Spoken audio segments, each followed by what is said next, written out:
अब क्या हो रहा है? जुलाई में आ गए। अब थोड़ा और छोटा कर दो, लगा सकते बढ़िया से।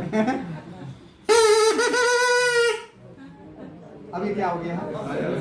अभी बाजा बन गया, 10 रुपए कीमत हो गई। बहुत बढ़िया। अब भाई मटेरियल तो वही था, जैसे अभी हम उसमें कह रहे थे, मटेरियल तो वही था, सेम मटेरियल है, लेकिन हमने इसमें कुछ किया, इतना छोटा बन गया। तो क्या हो रहा है इसमें? अगर हम एक व्याख्या करने की कोशिश करें, क्या हो रहा है इसमें? बताइए क्या हो रहा है इसमें?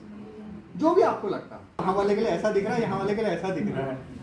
तो जो इंस्ट्रूमेंटल फेयर है, जो उपकरणों का भय है किसी भी चीज से, वो लर्निंग में बार होता है, वो आपकी लर्निंग को बाधक बनाता है। और अरविंद गुप्ता ने इसी बाधा को दूर करने का काम किया है। ये छोटे छोटे खिलौने उन्होंने बनाए हैं। तो आप देखिए, साउंड का जो एक बड़ा कॉन्सेप्ट है, फ्रीक्वेंसी एंड लाउडनेस का, वो आप इससे बच्चे को दिखा सकते हैं कि क्यों साउंड कॉलम कम छोटा किया हमने ना, इसमें एयर कॉलम तो कम किया, एयर कॉलम कम करने पे क्या हुआ?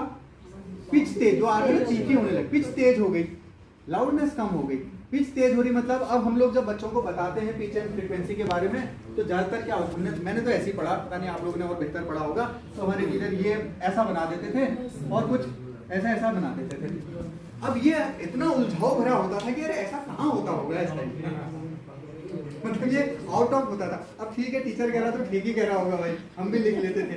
तो 2010 में आके मैंने एक्चुअली मतलब बीएससी कर लिया, एमएससी कर लिया, लेकिन 2010 में जाके या 2008 से जब से समर बागची से परिचय शुरू हुआ, तब से एक्चुअली साइंस मतलब सही मायने में मैंने साइंस तब से समझी, उससे पहले खाली पढ़ी थी।